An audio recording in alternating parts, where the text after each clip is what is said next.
Alright, back in Flash, we're now going to import that Illustrator document so that we can put our map. So let's make sure that your properties for your Flash file are the same as your Illustrator document. I have 550 by 400.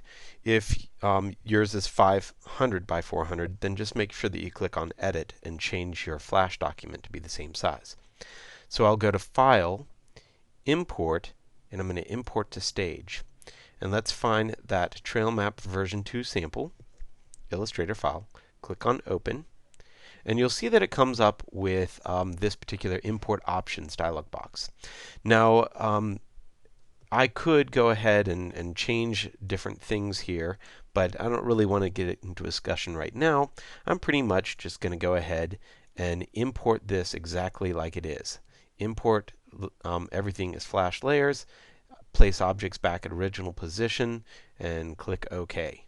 Now you'll notice that my Illustrator document is not perfect. I have 549 pixels by 400. Oh, terrible. 1 pixel off. That's always bad. Alright, so I now have my document here in Illustrator. From Illustrator in Flash.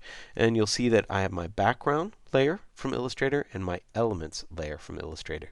So I've got a lot of things right now all in this one layer, which we're going to separate out as needed for our animation.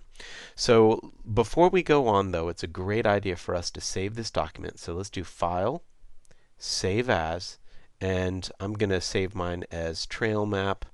I'm actually going to save over a file that I've already got there because I was working on this already. But make sure that you're saving this in the same folder with the rest of your project. Now, if I look at my library, you'll see that the items from my Illustrator document that were library items have already come in. Now, it also makes all these folders right here. I often take these symbols out of the folder, put them back on the main level, and then delete those folders just so I have everything out on the main level of my library, because it doesn't really matter if they're in folders or not.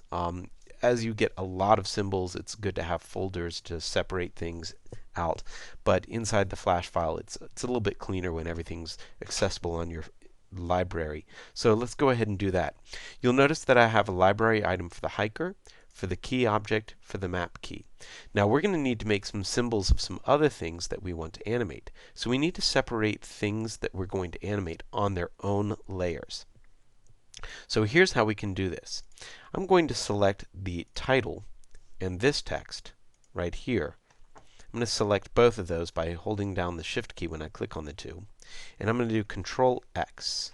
Control X cuts them. Now if I move over my recording panel here, I can click on New Layer, and I'm going to call this layer Title. And I just double click on it to rename it. And you'll notice right now it has a blank keyframe. Let's click on that blank keyframe just to make sure that we're there. And now we're going to do Edit, Paste in Place. And that's pasted that exactly where it was.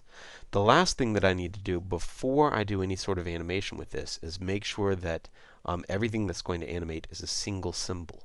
So I'm going to make a symbol out of this by right-clicking and choosing Convert to Symbol, or you can press F8. And this is going to be Title. Now let's take the map key, which I've already made a symbol, and I'm going to cut it with Control X. I'm going to make a new layer, double-click, and call that map key, just so it's there.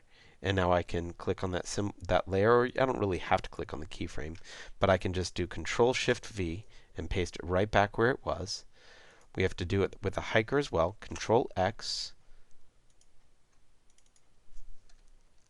hiker, Control-Shift-V, and I'm going to do it with the path as well. Control-X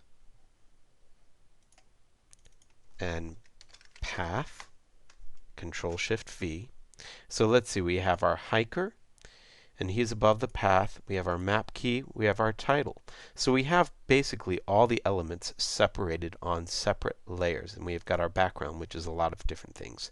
Let's save our work and then go on to the next tutorial.